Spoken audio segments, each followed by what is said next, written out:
எல்லாருக்கும் வணக்கம். இன்றைக்கி நம்ம பண்ண போகிற டிஷ் பேர் பார்த்திங்கன்னா க்ரீன் சிக்கன் கிரேவி. இது வந்து எல்லாமே பச்சை வகையான ஐட்டங்கள் போட்டு பண்ணுறது, அதனால க்ரீன் கிரேவின்னு பேர் வச்சுருக்கோம். ஸோ இது வந்து ரொம்ப ஹெல்த்தியும் கூட, ஸ்பைசி ப்ளஸ் எம்மி ஃபுட்டு கூட, ரொம்ப ஈஸியாக சிம்பிளாக ரொம்ப சுலபமாக பண்ணக்கூடியது. யார் வேணாலும் பண்ணலாம், தெரிஞ்சவங்க தெரியாதவங்க யார் வேணாலும் பண்ணலாம். ஸோ அதை பற்றின செய்முறை விளக்கம், அதுக்கு தேவையான பொருட்களை பற்றி நான் உங்களுக்கு சொல்கிறேன். பாருங்கள், இது ரொம்ப நல்ல செமி ட்ரை, எண்ணெயும் ரொம்ப கம்மியாக தான் இருக்கும், மசாலாவும் ரொம்ப கம்மி, ரொம்ப ஹெல்த்தியான ஃபுட்டு.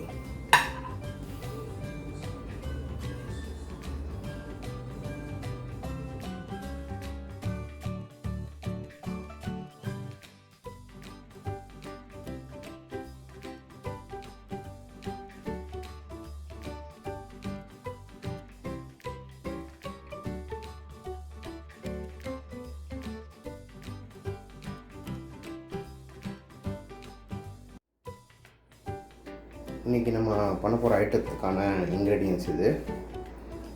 இன்றைக்கி நம்ம பண்ண போகிறது வந்து க்ரீன் சிக்கன் ஃப்ரை, கிரேவி எது வேணாலும் சொல்லலாம்.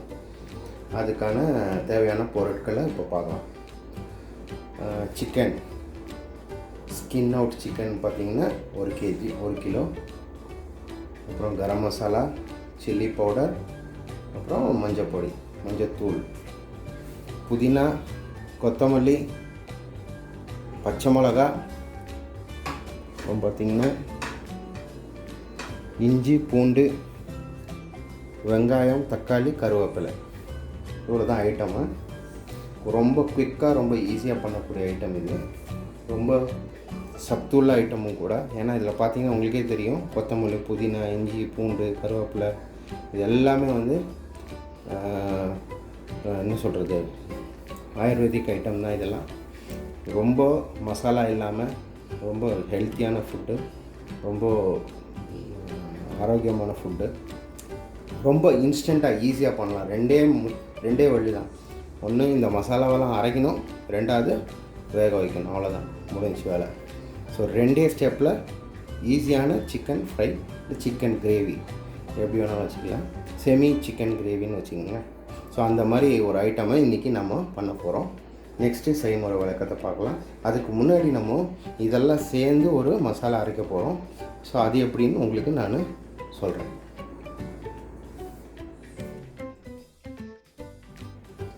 இப்போ பார்த்திங்கன்னா ஒரு மிக்ஸி ஜார் எடுத்துகிட்டு நம்ம அதில் இஞ்சி, பூண்டு,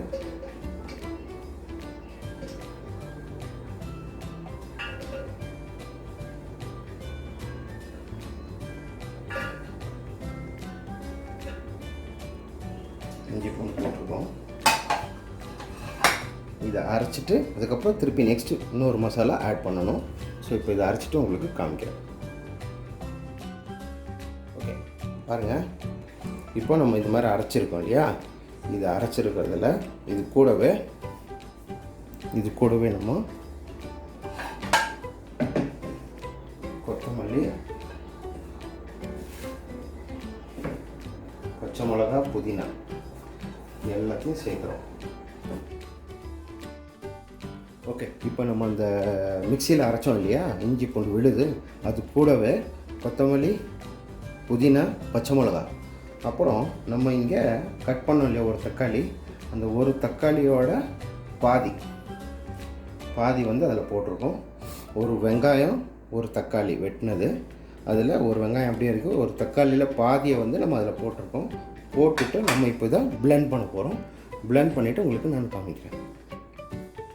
ஓகே, இப்போ பாருங்கள், நம்ம மிக்சியில் அரைச்சிக்கிட்டோம் இல்லையா, மிக்சியில் அரைச்சிட்டு ஒரு கண்டெய்னர், ஒரு பவுலில் ஊற்றி வச்சுருக்கோம்.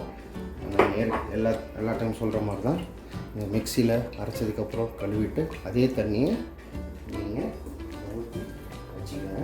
உங்களுக்கு எவ்வளோ தண்ணி தேவையோ அது தண்ணியை ஊற்றி அரைச்சிக்கலாம். ஏன்னா நம்ம அதை கொதிக்க வைக்கும்போதோ வேக வைக்கும்போதோ ஃப்ரை பண்ணும்போது அது உங்களுக்கு திக்காகிடும். ஸோ உங்களுக்கு ஒரு மாதிரி எந்த பதத்தில் இருக்கணுன்றதை உங்களுக்கு காமிக்கிறேன். பாருங்கள், இந்த மாதிரி ஒரு பதத்தில் இருக்கணும். இதை நம்ம அரைச்சிருக்கோம், எல்லாத்தையும் போட்டு ஒரே இதில் அரைச்சிருக்கோம். இவ்வளோதான். பாருங்கள். இந்த மாதிரி நீங்கள் எப்பயும் சொல்கிற மாதிரி தான், நீங்கள் ரொம்ப நைஸாக அரைச்சிடக்கூடாது, ரொம்ப ரஃப்பாகவும் அரைச்சிடக்கூடாது, மீடியமாக இருக்கணும். நம்மளுக்கு அந்த மசாலாவோட தன்மை போயிடக்கூடாது, அதுக்கேற்ற மாதிரி அரைக்கணும். ஸோ இப்போ அரைச்சி வச்சுருக்கிறோம். நம்ம நெக்ஸ்ட்டு செய்முறை வழக்கம் அப்படின்னு பார்க்கலாம். இவ்வளோ தாங்க, கழுவுன சிக்கனை மசாலா ரெடி பண்ணிவிட்டு ஃப்ரை பண்ண வேண்டியது, அவ்வளோதான் முடிஞ்சிச்சு. ஸோ ரொம்ப ஈஸியான வேலை இது, ரொம்ப டேஸ்டியாகவும் ரொம்ப ஹெல்த்தியாகவும் இருக்கும். நெக்ஸ்ட்டு நம்ம இப்போ செய்முறை விளக்கத்தை பார்க்கலாம். ஓகே, நம்ம இப்போ ஸ்டவ் பற்ற வைக்கிறோம். ஸ்டவ் பற்ற வச்சுட்டு இந்த மாதிரி ஒரு கடாயை வச்சு இந்த கடாயில் எண்ணெய் ஊற்றுறோம். எண்ணெய் ஊற்றி 75 கிராம்ஸ் 50 to 75 கிராம்ஸ் எண்ணெய் ஊற்றிட்டு அதை நல்லா சூடு பண்ணி, அது சூடானதுக்கப்புறம்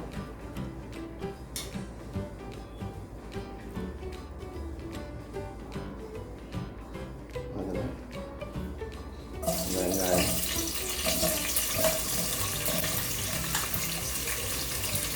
கருவேப்பிலை,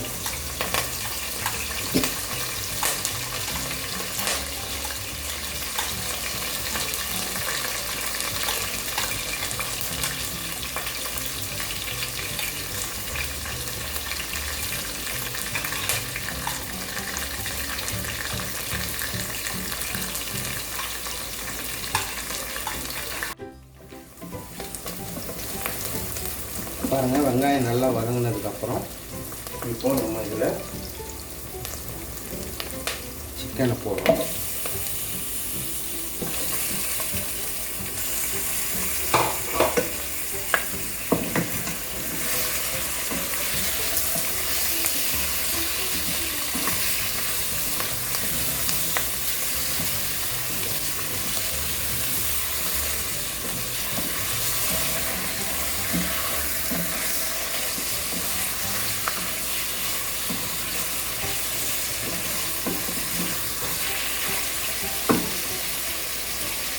போட்டதுக்கப்புறம் கரம் மசாலா,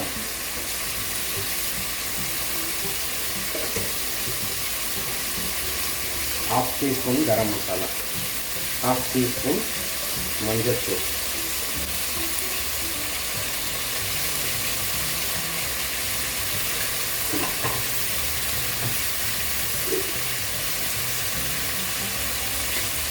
½ டீஸ்பூன் உப்பு,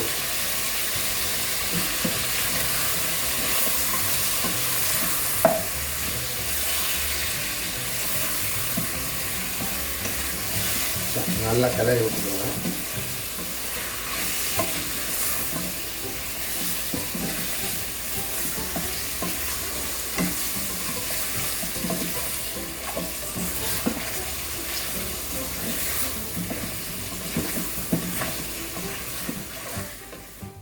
ரொம்ப சிம்பிள், ரொம்ப ஈஸி கூட. வெங்காயம் வதங்கினதுக்கப்புறம் நம்ம வெங்காயம் வதங்கினதுங்க சிக்கன் போட்டிருக்கோம். சிக்கன் போட்டு மஞ்சத்தூள் அரை டேபிள் ஸ்பூன் மஞ்சத்தூள், அரை டேபிள் ஸ்பூன் கரம் மசாலா, அரை டேபிள் ஸ்பூன் உப்பு போட்டு இப்போது நம்ம அதை ஒரு லோ ஃப்ளேமில் வச்சு வதங்க வச்சுருக்கோம். ஒரு வதங்கினதுக்கப்புறம் வந்து நம்ம அரைச்சோம் இல்லையா, அந்த பிளெண்டரை போட்டோன்னா, பிளெண்டரை போட்டுட்டு மிளகாத்தூள், தக்காளி போட்டு வேக வைக்கணும். வேக வச்சுட்டு ட்ரை ஆச்சுன்னா கிரேவி ரெடி. 5 நிமிஷம் ஆச்சுன்னா உங்களுக்கு அந்த ஒரு கலர், சிக்கனோட கலர் கொஞ்சம் மாதிரி இருக்கும். ஏன் அப்படி பண்ணுறோன்னா, அது உடையாமல் இருக்கணுன்றதுக்காக. சிக்கன் உடையக்கூடாது, சிக்கன் நம்ம எப்படி போட்டுருக்கோமோ அப்படியே இருக்கணுன்றதுக்காக இந்த மாதிரி ஃப்ரை பண்ணுறது. இந்த மாதிரி ஃப்ரை பண்ணிவிட்டு நீங்கள் அப்புறம் போட்டிங்கன்னா ரொம்ப நல்லாயிருக்கும். அதில் கிரேவி ஃப்ரை பண்ணிவிட்டு அதுக்கப்புறம் போட்டிங்கன்னா உங்களுக்கு உடையும். ஸோ அதுக்காக நம்ம ஃபஸ்ட்டு ஃப்ரை பண்ணி அதுக்கப்புறம் போடுறோம். இப்போது நம்ம இதில் வந்து மிளகாத்தூள் போட போகிறோம். 1/4 ஸ்பூன் இது, ஏன்னா அதில் ஆல்ரெடி சில்லி போட்டுருக்கோம், அதனால் கொஞ்சமாக மிளகாத்தூள். அது கலர் கொஞ்சம் வரணுன்றதுக்காக, கொஞ்சம் ஸ்பைசி இருக்கணுன்றதுக்காக.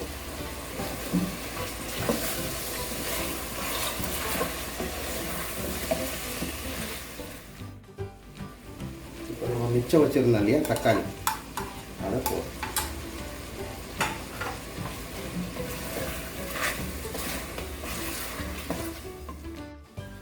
ஓகே, இப்போ நம்ம அதை ஒரு மூடி போட்டு ஒரு 5 நிமிஷம் 5 நிமிஷம் வேக வைக்கிறோம். அதுக்கப்புறம் அந்த மசாலா, அதுக்கப்புறம் மசாலா போடலாம். நம்ம இது வெந்துருச்சு. 5 நிமிஷம் ஆனதுக்கப்புறம் பார்த்திங்கன்னா இந்த மாதிரி இருக்கும். ஸோ இப்போ நம்ம இதில் இந்த அரைச்ச கலவையை போட்டுப்போம்.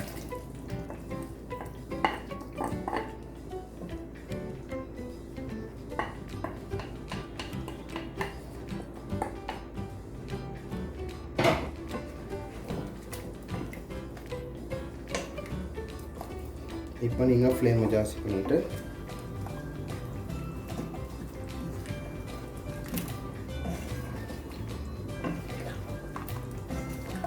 இந்த மாதிரி ஒரு பதத்தில் இருக்கணும். ரொம்ப தண்ணியாக இல்லாமல் ரொம்ப திக்காக இல்லாமல் இந்த மாதிரி இருக்கணும் நீங்கள் அரைச்சது. ஸோ இப்போது நீங்கள் உப்பு காரம் எல்லாம் பார்த்துட்டு நீங்கள் ஒரு 10லேருந்து ஒரு 15 நிமிஷம் நீங்கள் வேக வச்சிங்கன்னா சுவையான சிக்கன் கிரேவி ரெடி. இந்த மாதிரி இருக்குது. நான் இப்போ உப்பு பார்த்தேன், உப்பு கம்மியாக இருக்குது. ஸோ அதனால் நான் இப்போது எனக்கு தேவையான அளவு உப்பு நான் போட போகிறேன்.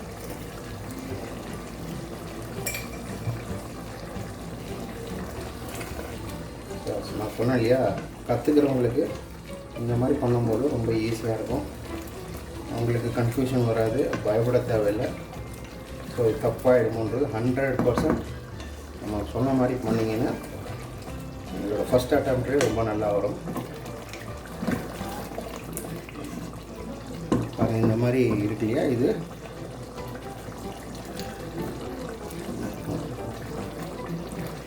எனக்கு உப்பு காரம் எல்லாம் கரெக்டாக இருக்குது. இது கொஞ்சம் வெந்துச்சுன்னா மேலே எண்ணெய் வந்ததுன்னா, மேலே எண்ணெய் லேயர் வந்துச்சுன்னா கம்ப்ளீட் ஆகிடுச்சு. ஸோ அப்புறம் நம்ம ஆஃப் பண்ணிவிட்டு நம்ம பிளேட்டிங் பண்ணலாம். ஸோ இன்னொரு இப்போ 10 மினிட்ஸ், இன்னும் 10 மினிட்ஸ் அது வேகணும். நான் பாதியில் செக் பண்ணி உங்களுக்கு உப்பு போட்டிருக்கேன்.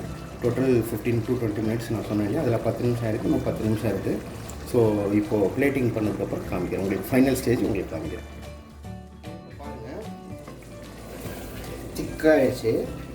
இப்போ உங்களுக்கு திக்காக வேணும்னா ஓகே, இல்லை கொஞ்சம் தண்ணியாக வேணும்னா கொஞ்சம் தண்ணி ஊற்றிக்கலாம். ஸோ தண்ணி ஊற்றுனீங்கன்னா இன்னும் கொஞ்சம் செமி கிரேவி டைப்பில் இருக்கும். நான் சொன்னேன் இல்லையா,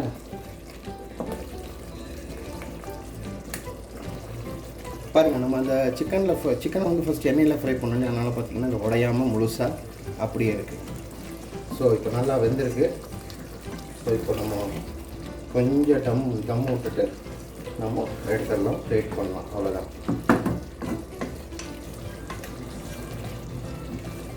ஸோ கொஞ்சம் எண்ணெய் இப்போ தான் விடுது, இன்னும் கொஞ்சம் எண்ணெய் வரணும் மேலே.